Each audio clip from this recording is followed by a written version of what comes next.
Happy Tuesday.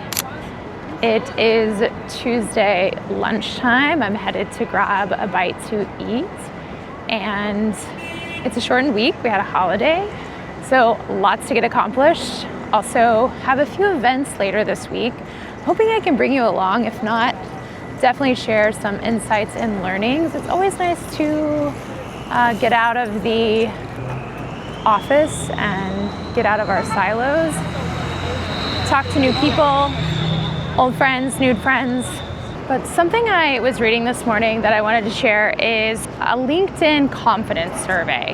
And I found it interesting that individuals who are working with AI are actually more confident about their job and the future.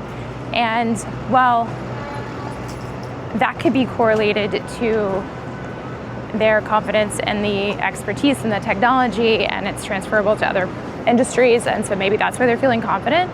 I think another viewpoint is confidence because you understand how much a human still has to remain in the loop. So I visualize this as like a sandwich, and the human is the bread, right?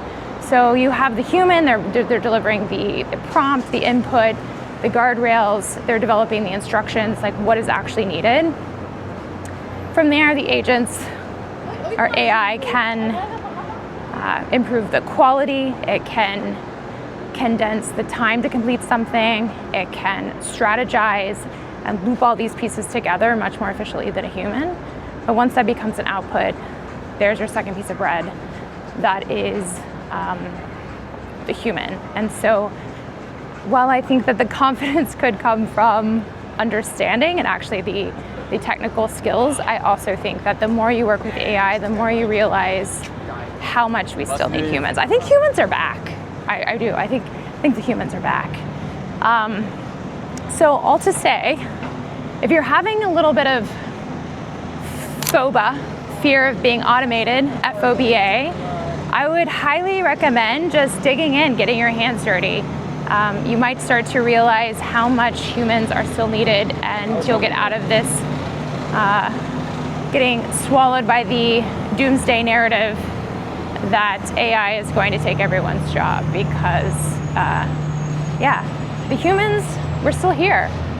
We're back, baby. On that note, we need to go grab some lunch. So finding our nearest Midtown slot bowl situation. We've secured the bag. This video is sponsored by Naya. Just kidding. We don't have sponsors. Item that I didn't finish up from the last vlog, which I hope that this isn't routine. Again, I knew that this was going to be a learning experience, and as I started out recording and going through my day and experiences, that it would be messy, and it's not great. And here we are, we're vlog 2. So if this is not great, then I'm on par for the course. But hopefully in 6 months from now, I'll gradually improve, and it will be better overall. Hopefully someone's better off for this documentation. One is I never gave you guys the scoop on the AI lunch and share. It was fantastic. I would highly recommend in any organization to just set aside more structured time to discuss how people are using AI in the organization. And there's a lot of water cooler talk or like one-on-one side chats, but I think just having a place where everyone can meet together, you can share what you've been working on, some tips, tricks, whatever it might be, but leaving it a little unstructured. That's why I like the share piece. Learn, people come in and they're just waiting to be taught something new. Everybody's at different levels, it just doesn't work. But just having a space. Someone can just sit and they can observe, they can listen to the conversation, they can share their experiences.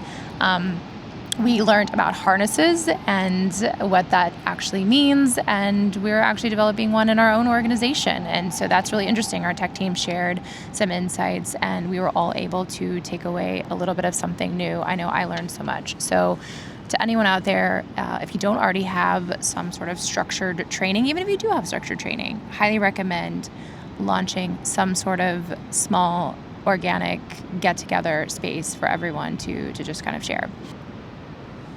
Number 2, the furry mic. I said I would never use the mic, but here we are, we're using it. Again, it's actually extremely practical, and what I have actually found is it's incredibly useful if you're using Wispr flow. So that is an app that I have on my computer, and I also have it on my phone as well. And it works across different applications. What Wispr Flow does is it allows you to create speech to text to communicate with AI or create any sort of text. Like you can write an email, you can use it however you want. But I found it incredibly useful with AI because I'm a talker and I provide a lot of context when I'm talking away versus when I'm typing. If you're currently using AI and you're typing, I would highly recommend trying out speak to text. And there we go. Okay, on that, I'm gonna dive in. Happy Wednesday. I just returned to the office after a morning coffee meeting. I love a morning coffee meeting. I'd have to say that I prefer it over the traditional cocktail hour. So for two reasons. One is I prefer coffee over alcohol, to be honest. And two, because I am just fresh and have a different perspective and ideas and a little more thoughtful versus the end of the day where I'm really checking out. And so love a coffee meeting. All to say, had some great value this morning that I wanted to share. I want to start with the fact that yesterday I recorded Humans Are Back, and started thinking a little more thoughtfully about that and listening to some other news sources and research and podcasts as well, and realized that there is a true human aspect. There are layoffs, there are impacts of AI that are not necessarily all positive. And so while I can sometimes try to make light of the experiences, there are real challenges as well. So I want to be sensitive to that fact. But in addition, and on a similar note, listening to Ryan Holiday, I love the Daily Stoic, by the way, and he was talking about the Stoics and AI, which seems quite an interesting combination. But he did mention, and it was a great reminder, that humans have been experiencing disruption and changes for hundreds and thousands of years, right? So this is not something new to us, while the time frame and the type of technology that we are embracing, and maybe not so much embracing, is nothing new. And so it may be just bringing to surface the way that some of us kind of handle change in general. So this is just kind of another catalyst to our reactions. And so just to be mindful that everything is going to continue to change. And it's just kind of how you approach it, and being the calm water and not being so reactive. So great reminder. Back to the coffee meeting. The takeaway from that today is we were discussing how I got in contact with this person. How did I find them? And I found them through an LLM search. So I asked, what is the best blank for blank? And it pulled up their information. And so having the conversation about SEO versus AEO, I'm not an expert in this field, but I do see the importance of prioritizing search and LLMs. So one of the key tricks, tools, something that I've learned that I want to share, because I want you to watch this and get some sort of value, not just listen to me vent about my podcasts or experiences. Well, that is definitely the case, and I want to share those. I also want to share some value that you can take away. But one of those takeaways is really considering the way that we're using an LLM and the way that we're communicating with our natural language, and how that is converting over into our marketing or copy, or the way that we're presenting our product or service, whether it's in finance or some other industry. So for example, if I were to say, what is the best conference for a financial advisor? If that is what your end user or your client or customer is likely going to type in an LLM, consider that in your copy and your language and your messaging as well. So if it's a press release, or you have an FAQ on your website, or maybe you're just completely explicitly creating that statement in your marketing or materials, Know that that's how the LLMs are going to find you. They want to find the easiest path to the answer. And if someone is saying, what is the best conference for financial advisors, and you have that exact statement on your website, or ideally maybe even in a third-party publication, a credible third-party publication. If you don't know what the best third-party publication is for your niche, then search that. Ask your LLM of choice, or maybe ask multiple. Go to ChatGPT, go to Claude, go to Gemini, go to Grok, and see if there's any sort of consistency across different LLMs. So what is the best conference for financial advisors? If you're not pulling up on those pages, then ask for, what are the third-party sources or the most credible sources for LLMs to find this information, and start to kind of work backwards and see how you can slowly become the answer to that question. This is slightly marketing, but I also feel like distribution, sales, and if you don't know how to become the answer that the LLM is pulling up, then ask. Like, that's the great thing about AI. A lot of times we have been conditioned to look for experts, and I think that's great. We still need humans and experts, but you can always ask AI, like, hey, how do I become the answer to this question? The next piece is, how do you know if it's working or not? So Google Analytics, and there's other tools online as well, that can tell you where the traffic is coming from, and you can clearly see if traffic is coming from an LLM. You can see, hey, this came from Perplexity. Where are visitors to your website coming from? So you can kind of have a KPI and be able to track if what you're doing is working. So I just wanted to share that today. Again, I will always include some value along with the experiences. And while this is May something, this is May 27th, 2026, things may look different in a week, a month, a year. So always make sure that you are looking at what's working now. And again, that's what's great about AI. It can help us build a strategy as well. So if you're feeling lost or overwhelmed, stop what you're doing right now and just start asking questions, and ask those same questions across different frontier models and see if you get any consistent information. And then, yeah. So hope that's helpful. And now it's time to get back to work. I have meetings this afternoon. But yeah, it's been a great day. And again, I would highly recommend the coffee over cocktails.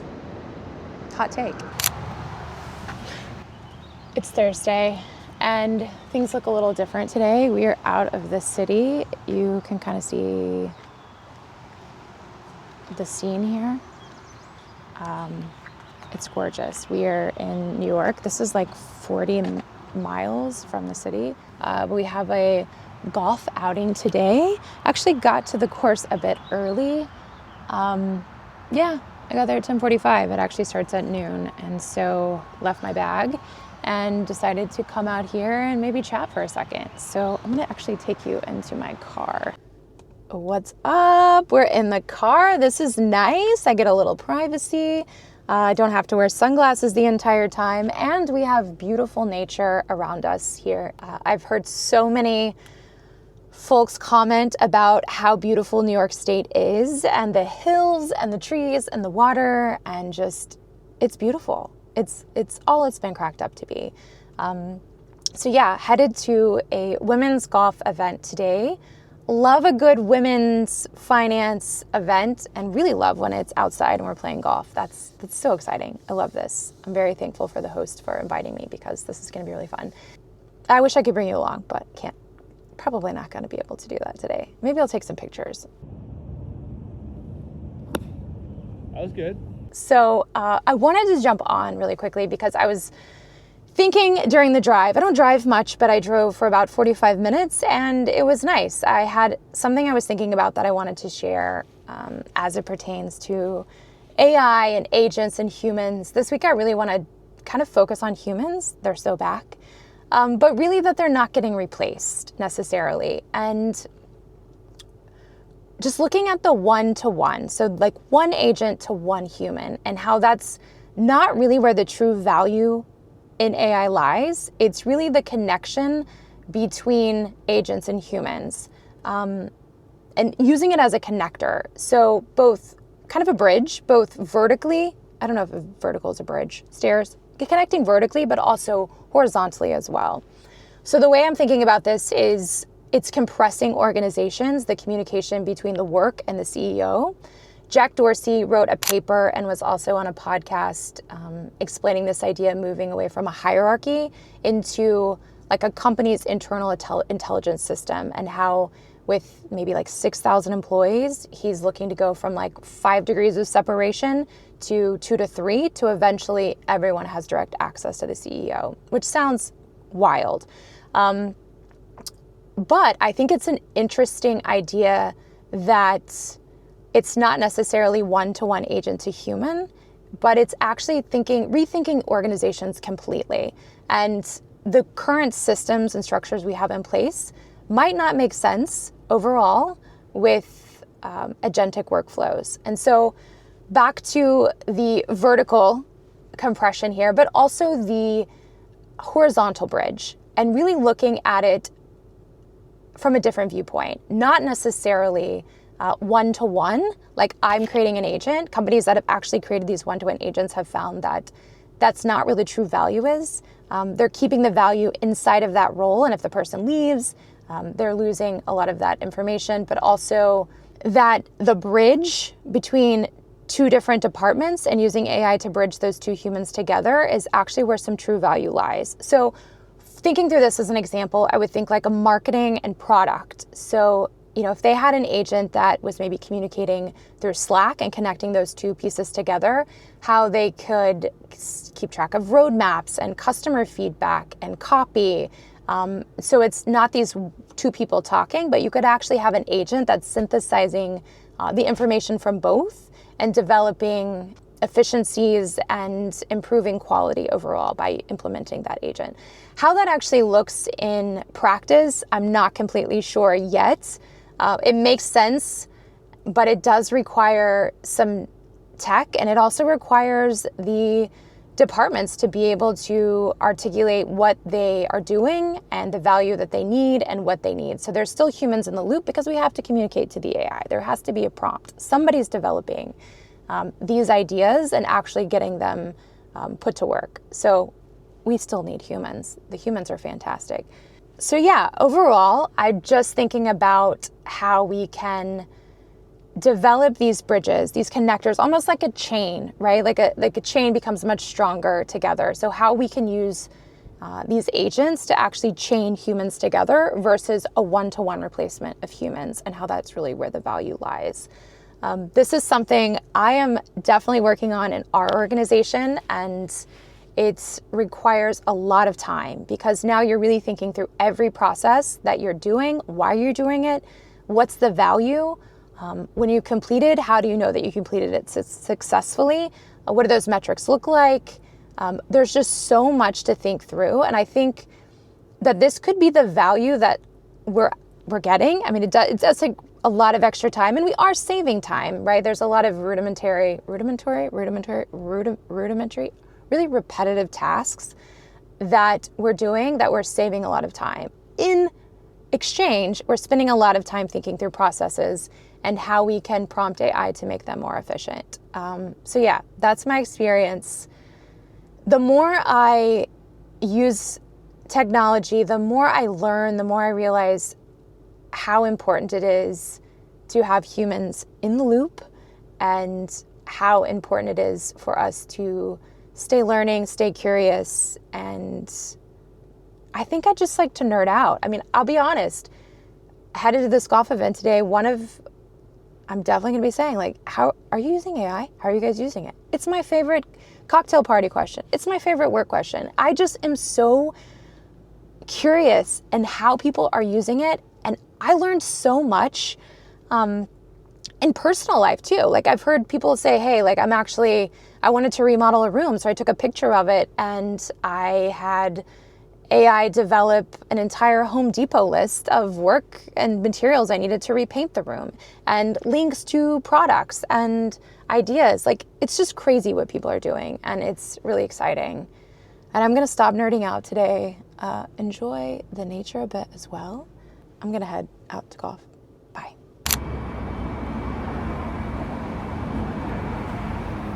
Happy Friday. Just got a cortado. It's like in a teeny tiny cup. I know you can't see the scale here, but this is a normal hand. So yesterday had a fantastic women's event, golf event, highly recommend. I want to do something similar, like a similar golf clinic situation. It was really fun. It was a great way to meet new people. Got some great golf tips, by the way. It was great. We moved from like station to station and got some images and videos of like just my drive swing, and life-changing. So that was really fun. This is not a normal week where I'm just like popping around to fun events. It's cool. I mean, I'm here for it. But today we're also going to a lobster crawl. So we're starting at one end of Connecticut and we're working our way back, going to some lobster joints, having drinks, networking with a partner. They've invited all different types of people. So I'm really looking forward to this event. That's where we're headed now.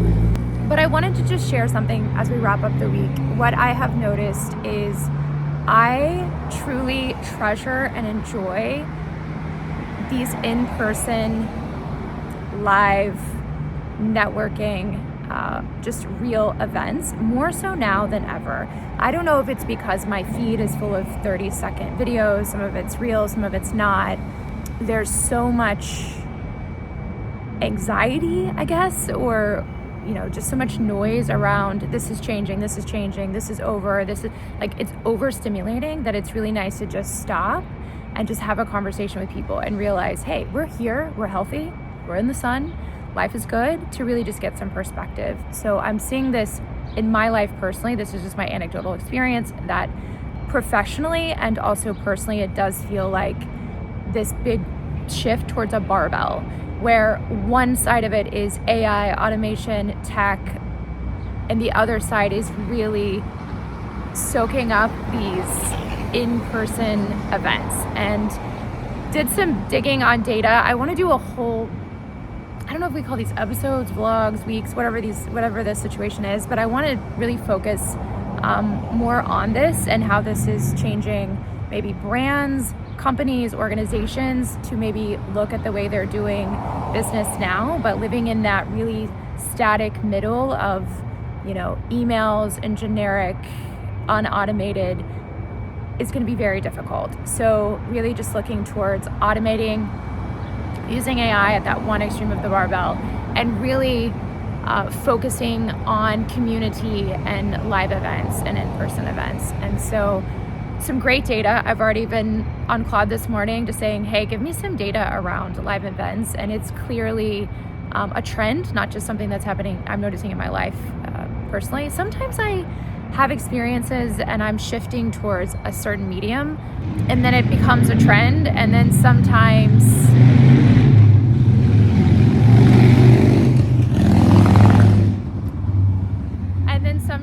it's just me. So I don't know, but I do feel like this is a trend that we're moving towards, that community, really in-person value. So want to dig more data, stay tuned for that. And if I don't check back in, stay curious,